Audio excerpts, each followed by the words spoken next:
Hi guys, so we're back with part 2. Good God, woman, look at yourself before you look at me. If you can't see yourself, go and look. Go and look in a glass. You're nastier than me. Ask anybody. Which was an obvious truth. Now, you mind your stops, I will put you out this afternoon. Who you could have, you're putting out. But who you want, you can't have. Mrs. Rose was fast losing her carefully controlled temper. Why don't you ask one of those boys you're always talking to in the front to put you in a house and keep you? I'd only be following the example you set for me. Mrs. Rose advanced a step into the yard, shaking her finger at Maisie. When I'm ready for you, young woman, I am going to see after you. Why don't see after the nurse and Mr. Ben?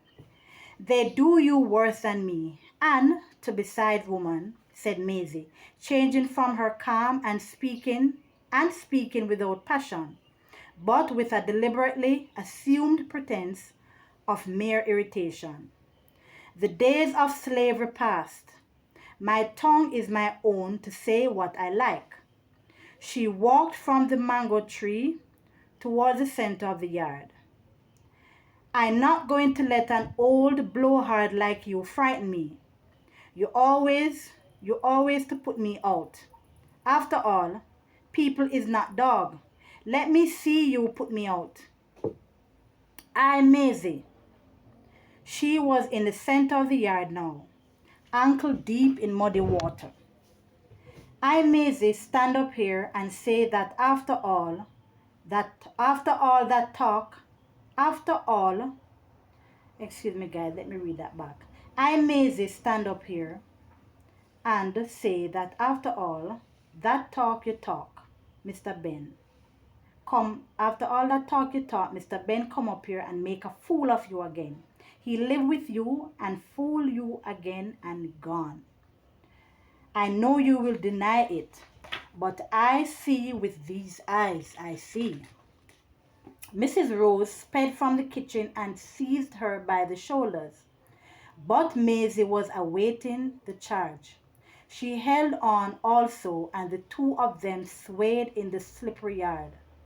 Indignation lent strength to Mrs. Rose, and making a sudden heave, she threw Maisie forcibly from her so that Maisie fell full length in the mud. Mrs. Rose staggered a little with effort but retained her feet. There had not been time to do anything, but as Maisie, quite unhurt, scrambled to her feet and made for Mrs. Rose, Haynes ran down the steps and gripped her by the arm, while Miss Atwell rushed to Mrs. Rose's side. Come, Maisie, enough of this, he said. Come in here with me. Come in here with me, and he tried to pull her away. Come on, said Mrs. Rose, standing immovable, her chin raised, her arms by her side, and her fists clenched. Come on. I have given you one tumble. If you want another, I am here to give it to you. Let her come, Mr. Haynes. No, no, Mrs. Rose, said Haynes. Miss Atwell, take Miss Rose inside. You come with me, Maisie. And holding her by the arms, he pushed her by main force up the steps and into the room. From outside came Mrs. Rose's voice. You dirty little whore. Mr. Haynes give you his key and you had his own friend Boyce in there while he was away. Maisie screamed and leaped towards the door, but Haynes was just in time to pull her away. It is not true. He came, but he got nothing from me. Mr. Haynes, let me go. You are not my friend. You see that old bitch insulting me and lying on me, and you keep me in here? Mrs. Rose had won the first round, but if they held on again, Maisie was going to beat her badly. Wow. Alright, so we pause there, guys, at part 2.